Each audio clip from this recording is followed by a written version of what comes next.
conversa com o meu povo. Caríssimo irmão, caríssima irmã, estamos vivendo as alegrias da oitava de Natal. A liturgia da igreja abre este magnífico palco que a nossa fé oferece durante esse período, para que nós observemos todos os acontecimentos.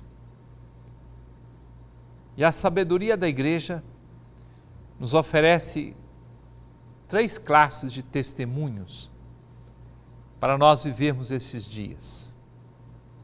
Celebrado o Natal, ontem nós nos colocamos diante da primeira figura que deu testemunho de Jesus Cristo até o derramamento do sangue depois de Pentecostes, Santo Estevão.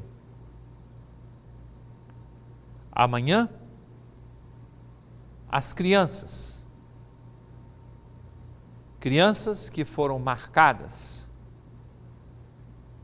pela morte, que derramaram o seu sangue quando da perseguição de Herodes, que queria eliminar o rei apenas nascido, os santos inocentes. Hoje, nós celebramos uma figura ímpar nos evangelhos, São João Evangelista.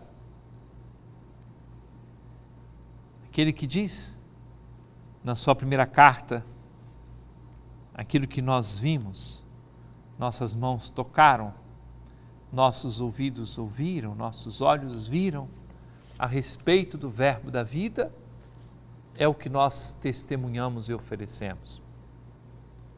É o mesmo João que escreveu o 4º evangelho, em cujo prólogo se diz: o verbo se fez carne e habitou entre nós. E nós vimos a sua glória, e todos aqueles que nele acreditam recebem esse poder de se tornarem filhos de Deus. 3 amizades que Jesus teve. Crianças que não puderam pronunciar o seu nome. Estevão, que pronunciou sim o nome de Jesus e o proclamou morto e ressuscitado, e por isso deu a vida pelo Evangelho, deu a vida pela igreja. João Evangelista, aquele que foi cuidado por Jesus na ternura da proximidade, da amizade com Ele. O evangelista São João nos transmite verdadeiras pérolas das palavras de Jesus, dos seus milagres, que João não chama tanto de milagres quanto de sinais. Toda a primeira parte do Evangelho de São João é chamada de livro dos sinais. E depois, quando chega a partir do capítulo 13, a hora de Jesus, paixão, morte e ressurreição. O evangelista São João, que fazia parte daquele grupo mais próximo de Jesus. Pedro, Tiago e João. O evangelista São João, que diz a tradição, foi o único dos apóstolos que não morreu mártir. Algumas histórias dão conta que ele teria sido colocado numa grande vasilha de água, de óleo fervente, mas que não teria morrido com aquilo. É o grande evangelista São João que deu tanto testemunho de Jesus, que pôde recolher bem de perto todos esses ensinamentos. É o mesmo evangelista que escreveu o Apocalipse, o último livro da Bíblia. É esta figura. É claro que os estudiosos nos ajudam a entender que o Evangelho de São João não foi feito somente por uma pessoa, mas provavelmente entraram muitas mãos para ajudar a escrever o Evangelho. E até de uma forma muito simpática, muitas pessoas dizem que a autoria deste Evangelho é uma comunidade de João. Comunidade de pessoas que foram bebendo no ensinamento daquele que, quando estava velhinho, não conseguia falar outra coisa senão: filhinhos, amai-vos uns aos outros. Do evangelista São João, dentre tantas coisas que poderiam ser objeto de nossa meditação, nesses dias de oitava do Natal, seleciono apenas 2 pontos que para mim são muito importantes. O primeiro deles é que ele aparece como o evangelista do amor, da caridade, do testamento de Jesus, né, da beleza que são as cartas escritas por São João. No entanto, a gente pode perceber, por alguns textos do Evangelho, que ele não tinha um temperamento muito simples e muito fácil. Nós o vemos com seu irmão Tiago querendo posições. Nós o vemos perguntando, quando Jesus não é aceito numa aldeia, se era para pedir que viesse fogo do céu para eliminar aquelas pessoas, ou quando alguns estão falando e fazendo milagres em nome de Jesus, queria proibir. Por onde vai o ensinamento destes fatos? É que com muita frequência nós damos desculpas para não fazer o bem, para não praticar a caridade, a desculpa do temperamento. Eu sou assim, não tem jeito de mudar, sou nervoso mesmo, sou precipitado mesmo, e os outros têm que me aguentar, ou como diz o povo, têm que me engolir. Trago dentro do coração uma certeza: qualquer temperamento pode ser evangelizado. Primário, secundário, sanguíneo, colérico, sei lá. Todos esses tipos de temperamento podem ser evangelizados. O nosso temperamento, quando pensamos serem negativas as suas marcas, aquilo mesmo que parece negativo pode ser usado para fazer o bem. Depende da nossa disposição. Depende da abertura de nossa alma, de nos deixarmos plasmar pela força da palavra de nosso Senhor. É a primeira realidade que quero deixar no coração de todos para acolhermos o testemunho de São João Evangelista. A segunda palavra é justamente a respeito do Apocalipse. Algumas pessoas começam a ler o Apocalipse e têm vontade de mudar. Isso aqui eu não entendo nada, eu vou mudar de livro da Bíblia ou vou fechar a Bíblia. É que muitos ficam imaginando que a literatura apocalíptica de São João é uma necessidade de saciar a nossa curiosidade a respeito de tantas coisas que gostaríamos de adivinhar. Quando na realidade o Apocalipse, quando foi escrito, se destinava a ajudar os cristãos a enxergarem a realidade e interpretá-la bem, segundo o plano de Deus. Quando se fala de Apocalipse, nós queremos fazer adivinhações, quanto tempo o mundo vai durar.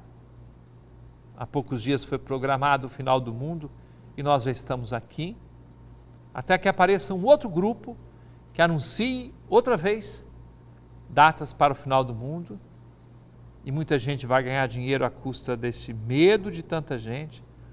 Quantas pessoas neste período construíram até abrigos e não sei quantas coisas, pensando que o mundo só seria defendido naquela parte, ou imaginando que viria a ser uma outra inundação, como a história da Arca de Noé, e nós estamos aqui, estamos felizes, queremos aproveitar os textos da Escritura, inclusive o Apocalipse, para entender esse jogo que existe da corrupção, da maldade,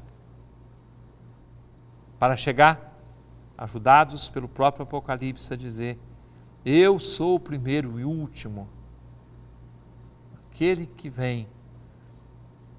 E aí podemos dizer: vem, Senhor Jesus, vem à nossa vida, ao nosso coração, vem sim no final dos tempos. Saber data de fim do mundo perde a graça na vida. O bom mesmo é viver o dia de hoje, viver cada momento presente, com as suas ocupações, saindo de nós mesmos para amar a Deus e amar o nosso próximo. Permaneça conosco, daqui a pouco estamos de volta. Conversa com meu povo. Queremos ir ao encontro das perguntas que as pessoas nos enviam, para responder a essas perguntas de coração aberto, inclusive buscando juntos as respostas. Não é que eu tenha sempre a resposta pronta na ponta da língua para todas as perguntas, mas procuramos usar o discernimento que vem da própria igreja para ir ao encontro das questões e assim contribuir na educação da fé de todas as pessoas. Esteban Gamboa mandou a seguinte pergunta: por que a igreja permite que pessoas que não são consagradas administrem a Eucaristia, sendo que é o corpo e o sangue de Cristo, só um sacerdote tem essa responsabilidade? Muito obrigado, Esteban, porque a sua pergunta serve para esclarecer muitas pessoas. Quem é o ministro da Eucaristia? O sacerdote ou o bispo, que presidem a celebração eucarística e consagram validamente o corpo e o sangue do Senhor, confeccionam, vamos chamar assim, a Eucaristia. Daí que nós não chamamos ministros extraordinários da Eucaristia, mas ministros extraordinários da comunhão eucarística. Desde os primeiros tempos da igreja, lá no tempo dos martírios, por exemplo, São Tarcísio era ainda um adolescente, levava a Eucaristia, pediram que aquele menino apenas levasse a Eucaristia, porque passaria despercebido, e no entanto os guardas o pararam e ele foi morto, e a sua imagem tem as mãos assim, segurando a Eucaristia que ele levava para pessoas que não podiam ir ao lugar onde a celebração acontecia. Outra coisa importante: consagrados somos todos nós, Esteban.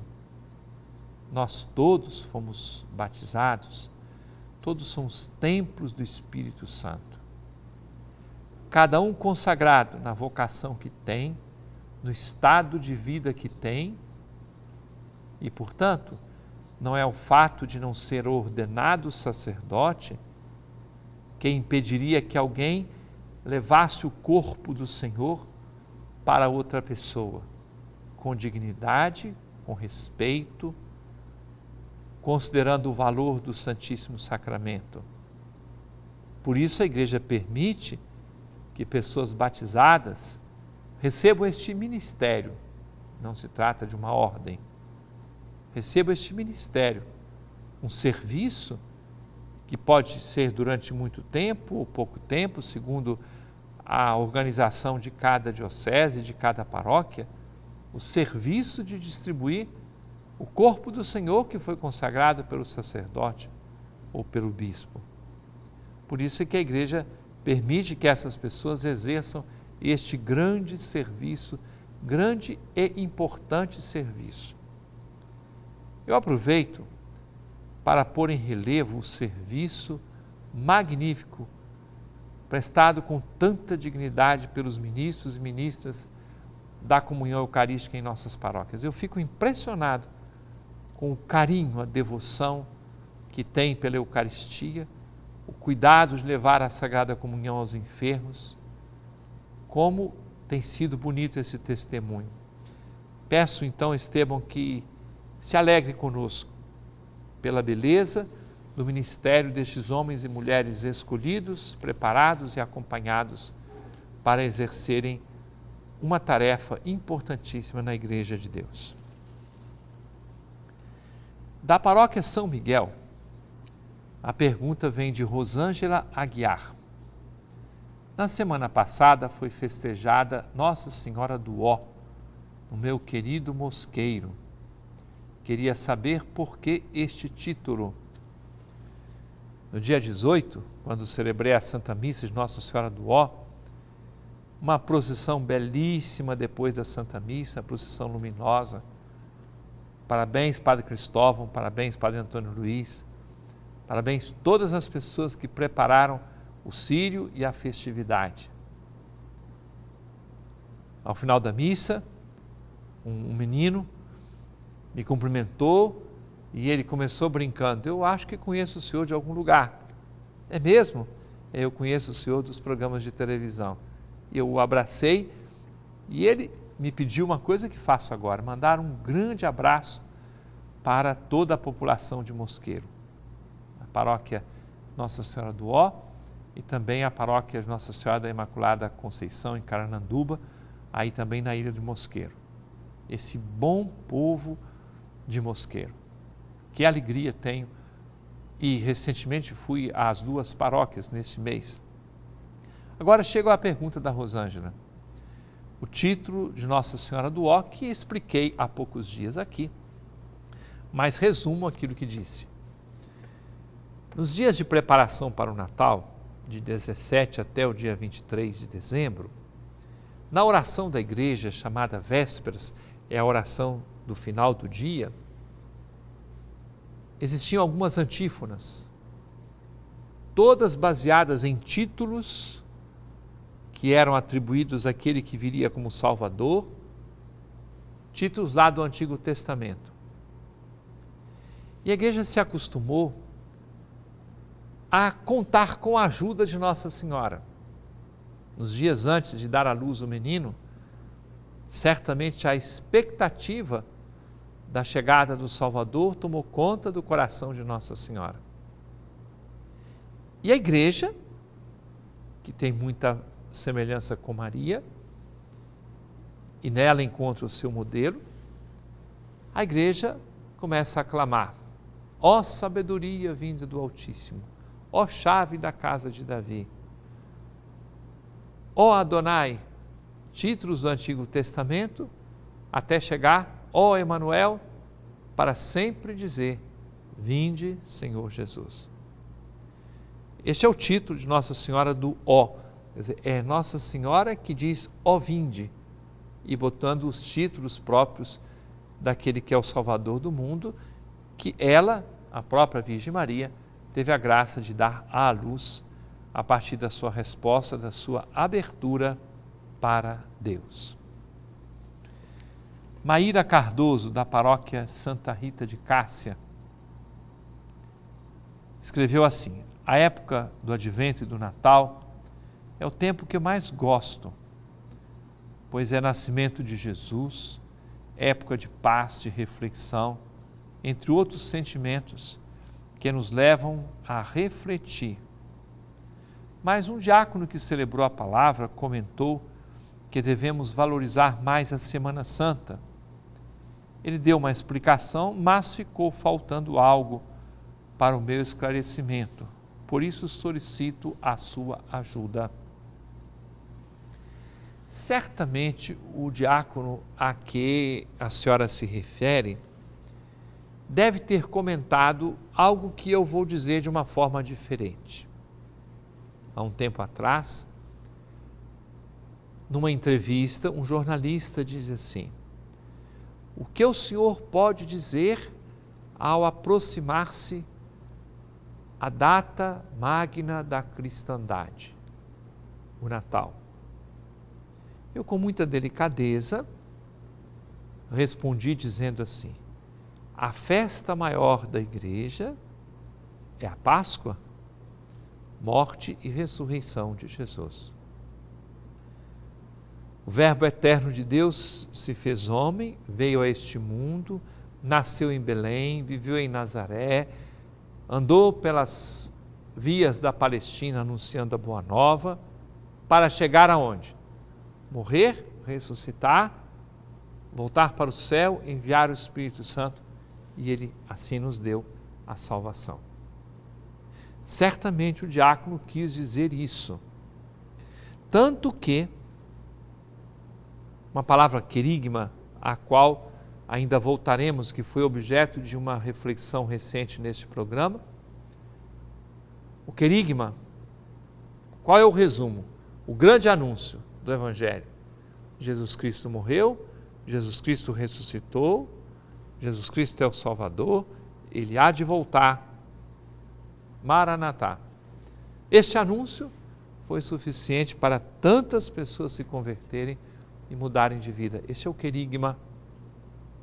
Nos primeiros tempos, a pregação era essa: anunciar que Jesus morreu, ressuscitou, é o Salvador e viver a palavra dele. Quando começaram a morrer aquelas primeiras pessoas que já sabiam, através de uma tradição oral, de todas essas realidades, aí começaram a escrever também os acontecimentos relativos à infância de Jesus.